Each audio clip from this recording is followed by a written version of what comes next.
Bonjour à tous, bonjour Olivier Falorni. L'examen du texte continue à l'Assemblée. Les députés ont choisi avant-hier, je crois, de rétablir la possibilité pour un malade qui veut mourir de choisir de faire appel à un soignant pour l'administration de la substance létale. Donc ça ne sera plus chacun qui prendra la substance létale, mais un médecin pourra le faire. Est-ce que vous le regrettez? Est-ce que ça dénature le texte?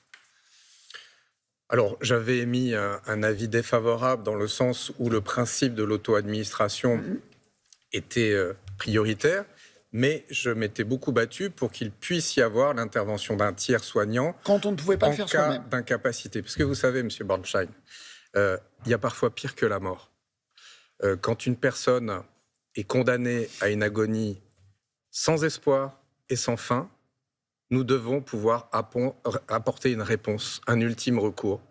Et c'est dans ces circonstances-là que nous proposons ce droit à l'aide à mourir. Bien.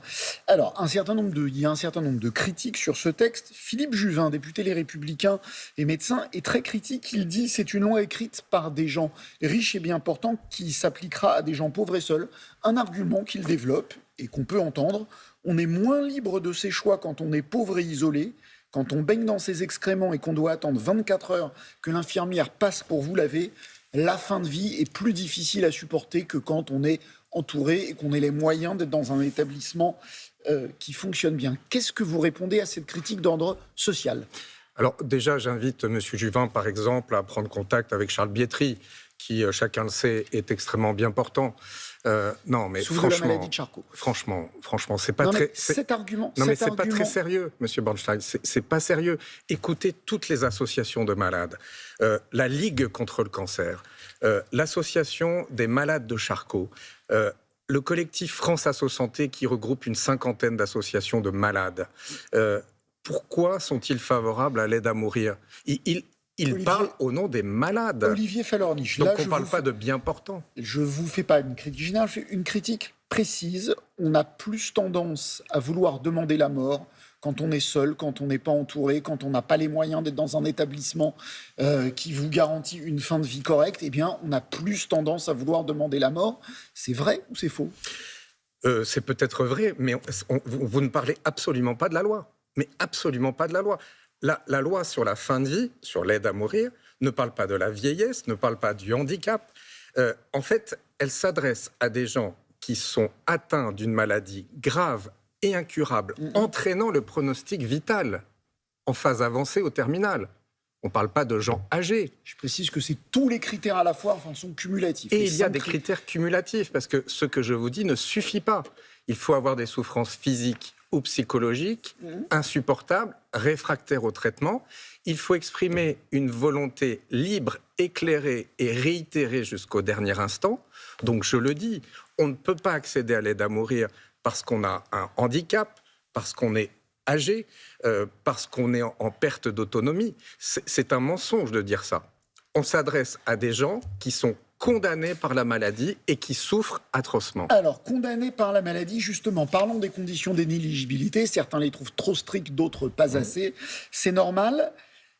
Est-ce que ça pourrait s'appliquer à des malades qui souffrent, pour lesquels le pronostic est inéluctable, mais qui ne sont pas tout à fait en fin de vie? Les progrès de la médecine font qu'on peut avoir aujourd'hui un cancer métastasé et avoir encore, peut-être, des mois, voire 1 ou 2 ans à vivre. Quelqu'un qui est dans ces conditions-là, aura-t-il accès à la loi?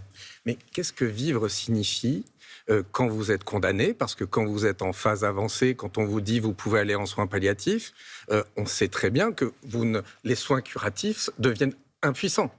Que veut dire vivre quand vous êtes condamné à des souffrances insupportables le reste de votre temps? Non mais j'entends, vous dites si on est condamné même à moyen terme et qu'on souffre, on peut vouloir en finir. Ma question est très précise.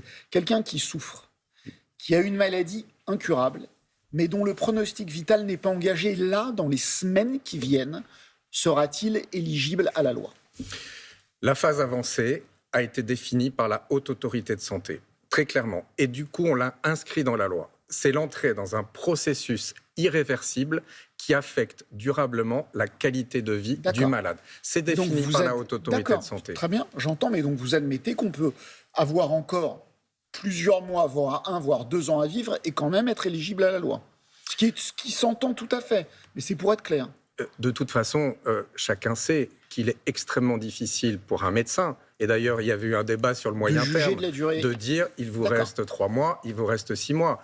Aucun médecin n'est honnêtement capable d'estimer le pronostic vital au-delà de quelques heures ou de quelques jours. Les opposants au texte, par exemple la Société française d'accompagnement et de soins palliatifs, disent que ça pourrait concerner potentiellement 1 million de personnes en France. Vous confirmez, vous démentez ?